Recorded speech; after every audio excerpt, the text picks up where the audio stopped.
मंडळी, पंचांगानुसार यंदा 5 ऑगस्ट पासून श्रावण मास सुरू होत आहे। या महिन्यात महादेवाची विधिवत पूजा व जलाभिषेक केला जातो। यासह या महिन्यात विविध धार्मिक सणही साजरे केले जातात। यात नागपंचमीचा सण येतो। पंचांगानुसार नागपंचमी श्रावण महिन्याच्या शुक्ल पक्षाच्या पंचमी तिथीला साजरी केली जाते। या दिवशी नागदेवतेची पूजा केली जाते। चला जाणून घेऊया नागपंचमी तिथी, मुहूर्त आणि महत्त्व काय। पंचांगानुसार नागपंचमी 9 ऑगस्ट 2024 रोजी साजरी केली जाईल। त्यानुसार श्रावण शुक्ल पक्षाची पंचमी तिथी 9 ऑगस्ट रोजी मध्यरात्री 12:36 सुरू होईल, तर 10 ऑगस्ट रोजी पहाटे 3:14 समाप्त होईल। नागपंचमीच्या दिवशी महादेवाचा जलाभिषेक केल्याने कालसर्प दोषातून मुक्ती मिळते। तसेच नागदेवतेची पूजा केल्याने घरात सुखशांती आणि समृद्धी नांदते अशी मान्यता आहे। यासाठी जलाभिषेकाचा शुभ मुहूर्त असणार आहे। नागपंचमीच्या दिवशी शिवशंकराचा जलाभिषेक करण्याचा शुभ मुहूर्त पहाटे 5:46 ते 8:26 पर्यंत असणार आहे।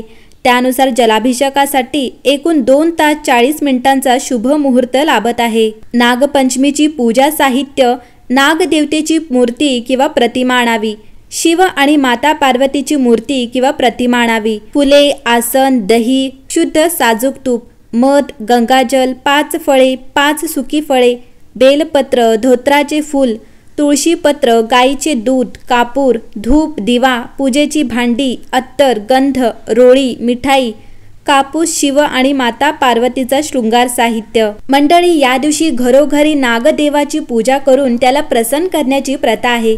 वेदकाळापासून चालत आलेला हा सण अत्यंत महत्त्वाचा मानला जातो। या दिवशी सकाळी लवकर उठून स्वच्छता आणि नित्यकर्माहून निवृत्त व्हावे। आंघोळ करून स्त्रियांनी नवीन वस्त्रे, अलंकार धारण करावे। पाटावर हळद चंदनाने नाग, नागिन आणि त्यांच्या पिल्लांची चित्रे काढावीत। त्यांची पूजा करून त्यांना दूध, लाह्या, आघाडा, दुर्वा वाहून पूजा करावी। नागदेवताची पूजा करून त्यांना दूध, साखर, उकडीची पुरणाची दिंड करून नैवेद्य दाखवावा। या सणाला विशेषतः गव्हाची खीर आणि चण्याची डाळ, गूळ यापासून बनवलेला उकडीची पुरणाची दिंड तयार केली जाते। मंडळी, नागपंचमीच्या दिवशी काहीही चिरू नये, कापू नये, तळू नये, तसेच चुलीवर तवा ठेवू नये वगैरे संकेत पाळले जातात। तसेच या दिवशी जमीन खणू नये, शेतामध्ये नांगर चालवू नये असेही म्हटले जाते। कारण नाग या प्राण्याबद्दल आदर व पूज्य भावना समाजात रुजवण्यासाठी हा सण पाळला जाण्याची परंपरा आहे। तसेच नागपंचमीच्या आदल्या दिवशी उपवास केला जातो। उपवासाच्या दिवशी फराळ केले जाते।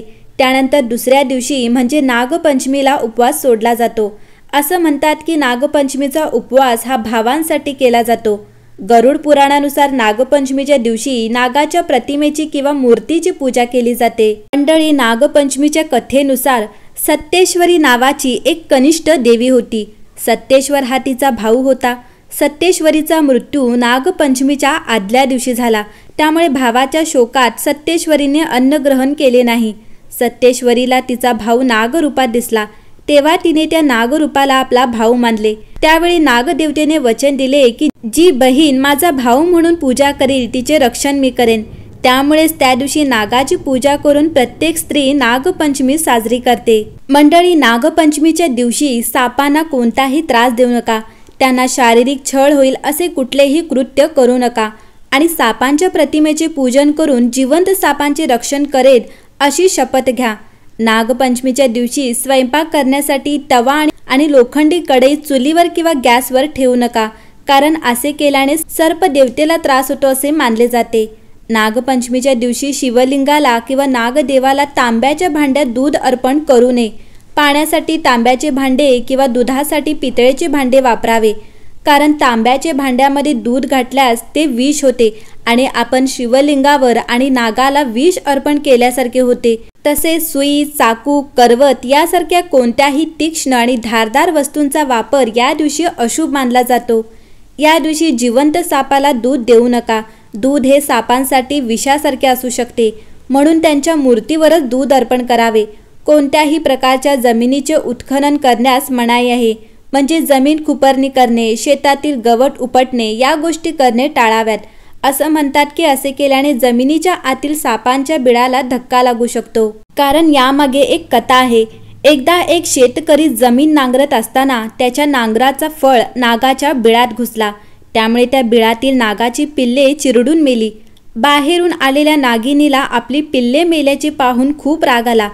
त्या रागाच्या भरात तिने त्या शेतकऱ्याला त्याच्या बायको मुलांसह दंश करून मारले।